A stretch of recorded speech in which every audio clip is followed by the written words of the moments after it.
As bodies move up the weight spectrum, the humanity that is experienced by persons in these bodies steeply declines. This is what is known as thin privilege. And today we're going to dig into the nuances of what thin privilege is, how that can dramatically impact our overall quality of life, how you or others around you might be experiencing privilege according to your body size, and how we can fight back against this. So my name is Shena and I'm a registered dietitian that has been specializing in eating disorders for the past decade. And if you're interested in learning more about eating disorders, definitely click that subscribe button below. Privilege is often, unfortunately, something that is deeply overlooked in our culture. Do have some element of thin privilege, but we're not acknowledging this, and this can deeply harm ourselves as well as those around us. So I want to share an example of when I was in my most emaciated body during an eating disorder. Most people that came up to me when I was in my most emaciated body came up to me acknowledging my body, complimenting my body before they even said hello to me. Mind you, I was meeting the standards for the DSM diagnosis of anorexia nervosa at this time.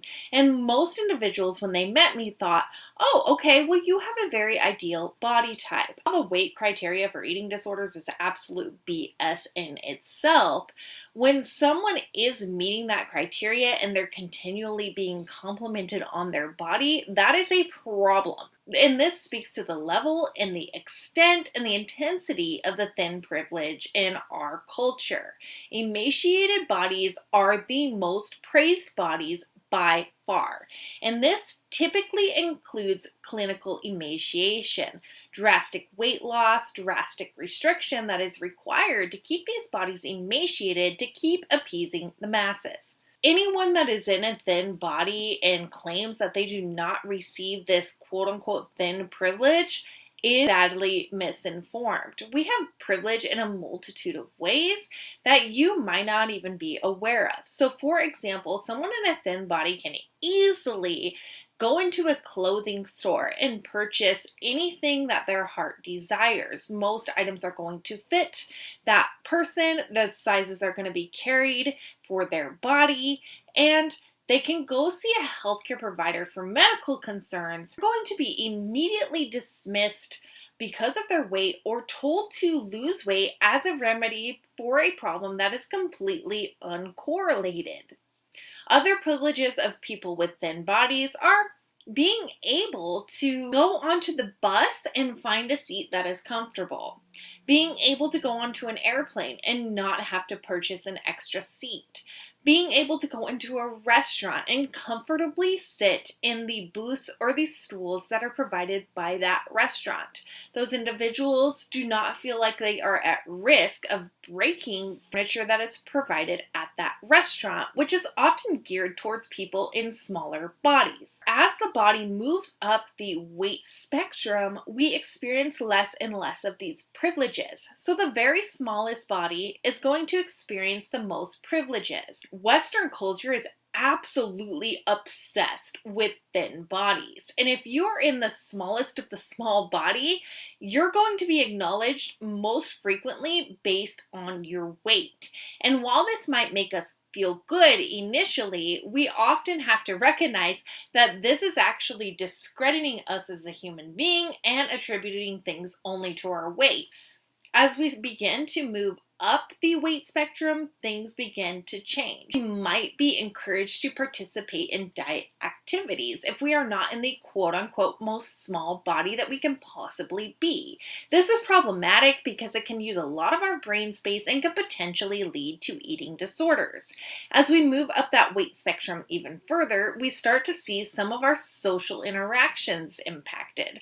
So for example, we might see a relationship where it's struggling because a partner might be judging us based on our body weight, shape, and size. We might feel like we don't have the capacity to seek out a partner because our body size is getting in the way. We begin to become fearful of going to a medical office because we're afraid that the medical provider might dismiss major concerns that we're having, such as high blood pressure, high blood sugars, etc., into a simply lose weight and your health will get better. This is your fault. You are responsible. Go lose weight. Your health is going to get better. This dismissive action costs us money as people that are participating in the healthcare market, and it actually doesn't solve any of our problems. So this is an unfortunate disadvantage as we start to see that weight scrutiny as we move higher up along the weight spectrum. Again, to see a higher body size, we're going to start to see negative comments, bullying, or even physical violence against some of these bodies that are on the larger end of the spectrum. Many individuals will shame people for using adaptive devices, special accommodations to get on buses, using a cane, using adaptive devices to help you put on clothing, use the restroom, use the shower, etc.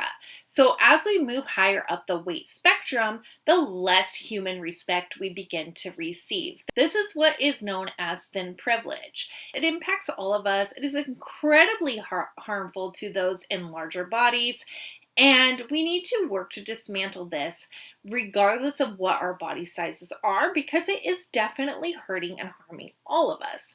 I hope that you found this video helpful. If so, please consider liking, subscribing, and sharing with a friend.